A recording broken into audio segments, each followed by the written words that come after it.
Assalamualaikum, selamat pagi, selamat siang, selamat malam teman-teman dimanapun kalian berada.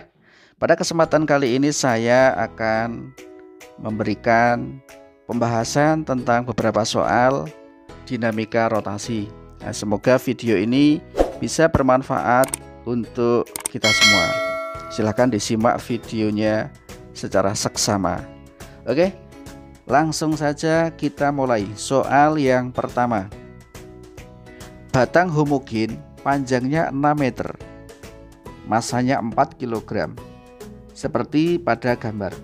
Bila batang diputar dengan sumbu putar melalui titik O, momen inersianya adalah berapa? Oke ya. Jadi kita lihat gambarnya. Jadi poros dari batang yang diputar ini adalah titik O. Dan kita lihat titik O itu bukanlah titik pusat massa. Jadi kalau kita tentukan titik pusat massanya adalah di tengah-tengah sini. Ini adalah pusat massa.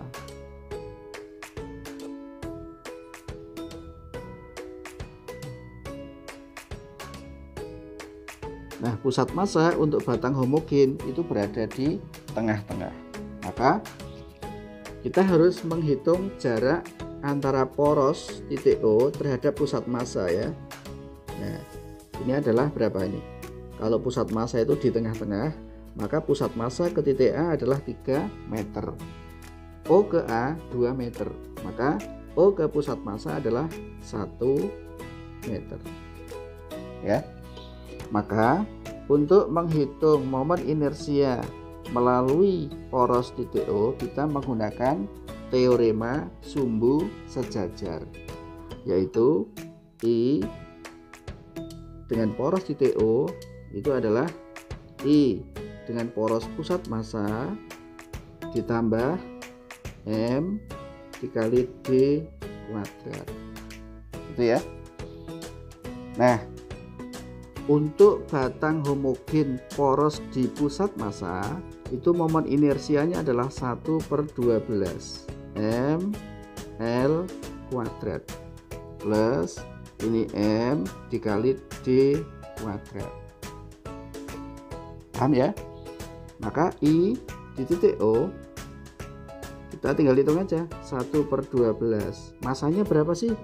Oke, 4 kg. Panjangnya berapa ya? 6. Dikuadratkan ditambah masanya adalah 4 kg dikali D kuadrat. D itu adalah jarak poros terhadap pusat massa. Berapa ini? 1 meter. Berarti 1 kuadrat. Ini tinggal regetek berapa? 36 dibagi 12 adalah 3. Maka 4 dikali 3 adalah 12. Ditambah 4 dikali 1 kuadrat adalah 4. Siapkan kalkulator. 12 ditambah 4 adalah 16. Satuannya kilogram meter kuadrat. Jawabannya adalah A. Mudah ya. Oke, kita lanjutkan soal yang nomor 2. Sebuah bola pecel menggelinding dari keadaan diam pada sebuah bidang miring yang ketinggiannya 7 meter. Kecepatan bola saat sampai di dasar bidang miring adalah berapa? Oke ya. Jadi di sini kita tentukan dulu posisi awal dan posisi akhir. Posisi awalnya adalah di puncak bidang miring. Ini posisi 1. Posisi 2 adalah di dasar bidang miring. Nah, misalkan di sini.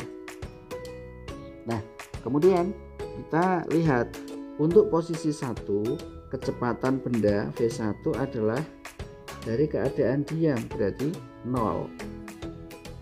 Kemudian ketinggiannya H1 berapa? Nah, sudah diketahui 7 meter. Jadi ini adalah 7 meter.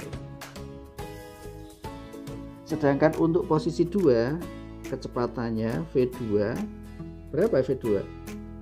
Nah, ditanyakan ya. Sedangkan H2 berapa H2? Ya, H2 adalah 0. Kenapa 0? Karena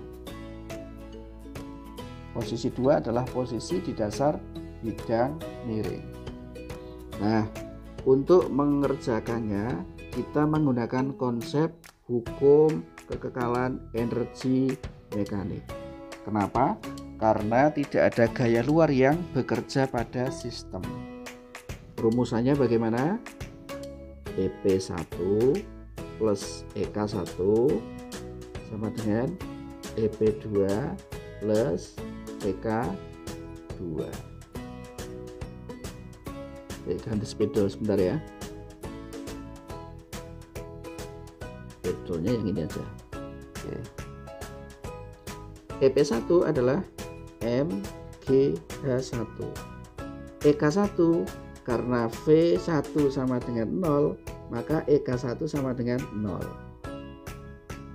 EP2 karena H2 sama dengan 0, maka EP2 sama dengan 0. Plus EK2, hati-hati, di sini benda itu bergerak menggelinding. Kalau menggelinding, maka energi kinetiknya adalah energi kinetik rotasi atau translasi dulu ditambah dengan energi kinetik rotasi. Tinggal kita uraikan lagi. MgH1 sama dengan EK translasi setengah M V1 kuadrat plus EK rotasi adalah setengah I omega kuadrat. Sorry, ini V2 ya. Ini berarti omega 2.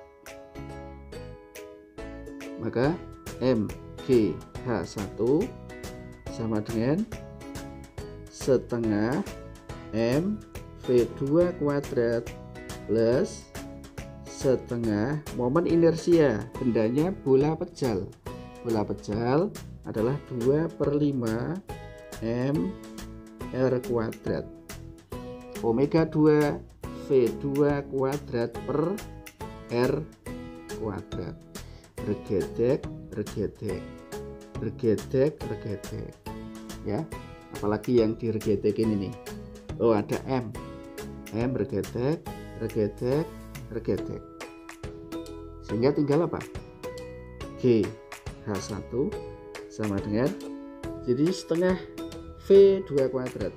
Ini 1/5 V2 kuadrat. Oke, saya tulis dulu aja biar tidak bingung. Setengah V2 kuadrat plus 1/5 V2 kuadrat. Maka GH1 sama dengan setengah ditambah 1/5. Setengah itu 5/10, 1/5 adalah 2/10. Maka 7/10 V2 kuadrat. Maka V2 kuadrat sama dengan 10/7 GH1. Sehingga tinggal V2 sama dengan akar dari 10/7, G-nya dimasukkan 10, H1 dimasukkan 7. Thread lagi, maka V2 sama dengan akar 10 dikali 10, maka 10. Satuannya meter per sekon, meter per sekon saja. Inilah jawabannya. Jawabannya adalah D. Ya, paham? Jadi itu cara untuk menyelesaikan soal menggelinding pada bidang miring. Nah, sebenarnya ada cara singkat, tetapi kita biasakan menyelesaikan soal dengan cara-cara yang sesuai dengan konsepnya, agar nanti ketika ada modifikasi soal kita tidak bingung. Baik teman-teman sekalian, saya kira itu untuk video kali ini. Silahkan dinantikan dengan antusias video-video saya berikutnya. Saya akhiri. Assalamualaikum warahmatullahi wabarakatuh.